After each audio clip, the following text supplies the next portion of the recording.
Microsoft Teams built here. Israel cannot exist without America. Thousands of hospitals around the world, they're curing cancer for millions of people around the world. I want to kind of challenge you on something. I mean, you're making a very strong case for Israel and the miracles of Israel. It's true. I mean, I never really thought about it the way, which is 8 hours, 5,000 terrorists, 1,200 people. That is quite miraculous in a way. God forbid no sense. I even say that, because those are all beautiful souls that were murdered. But you're making this case, which is Israel is a miracle. If you think you're not safe there, you're actually more safe in Israel. Something that is on my mind since the October 7th attack is something that my husband actually told me.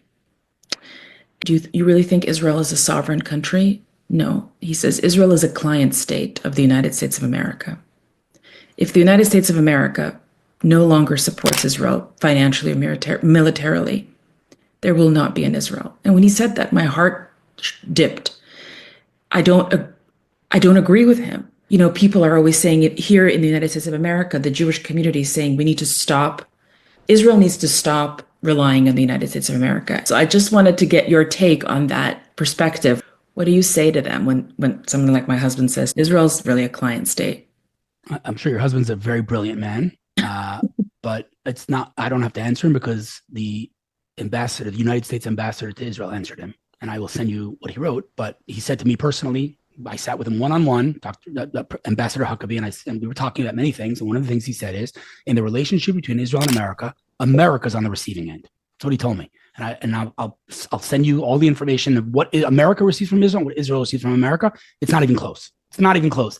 From the F-35s that America sent to Israel, Israel improved and sent back to America, to cyber information, to intel, to military training. And the list just goes on and on. People don't realize this. When you unlock your iPhone 3,000 times a day, you're using Israeli technology. An Israeli company called PrimeSense built FaceID and sold it to Apple. When you use your iPhone, the chip is built here.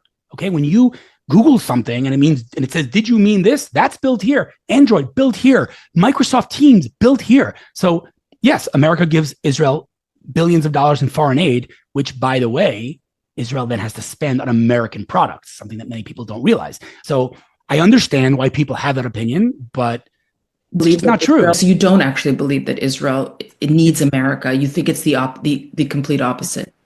It's not me. I don't think that. Ambassador of America, a U.S. ambassador said that. Literally. I mean, again, I'll send you the post. It goes into detail of what America receives and what Israel receives.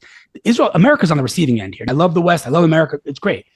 But to say that Israel cannot exist without America, I mean, I'm not even going to address that with the religious thing of that I believe God wants us to be. Forget that. That's not a rational argument.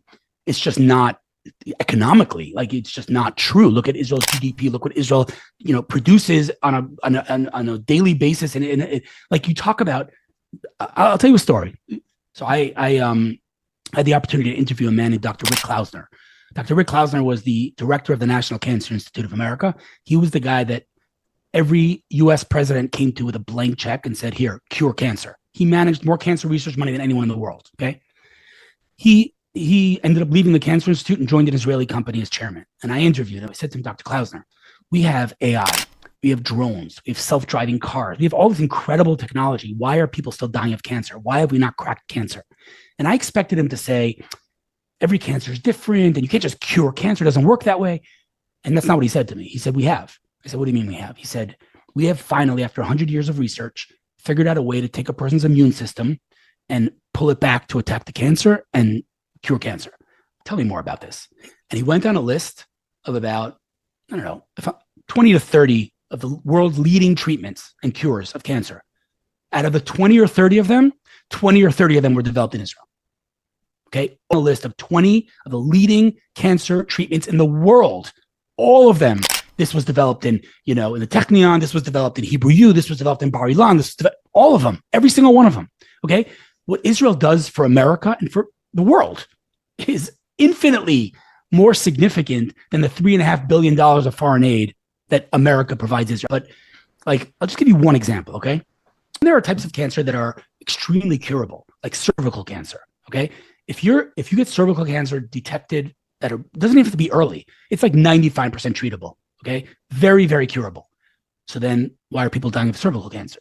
The answer is that the test that you need to undergo to get diagnosed is very invasive, very hard test.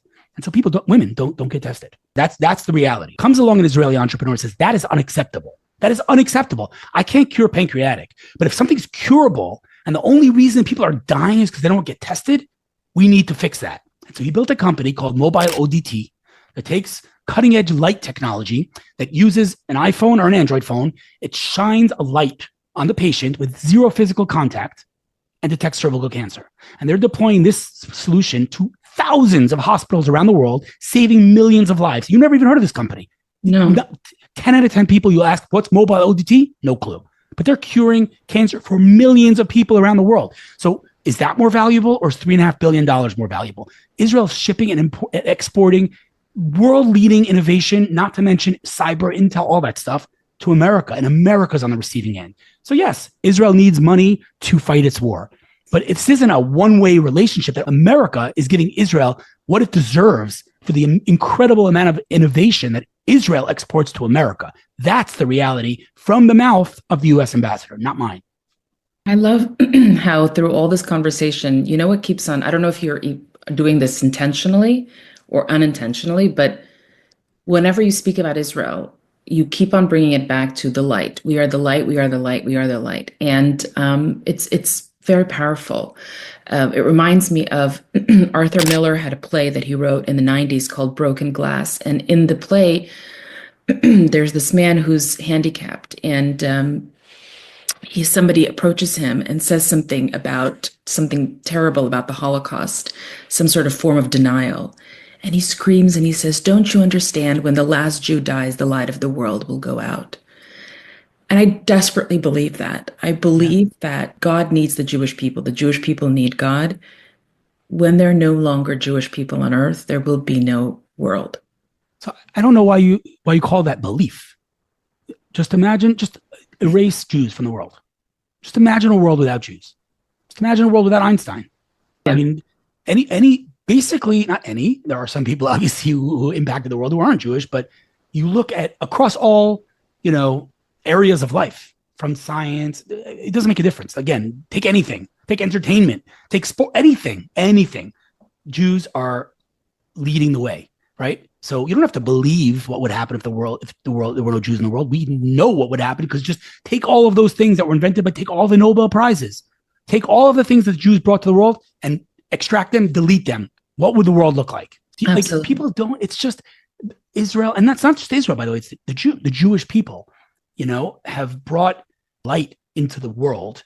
The only logical explanation I could think of is that the world cannot handle that light. That's my only explanation.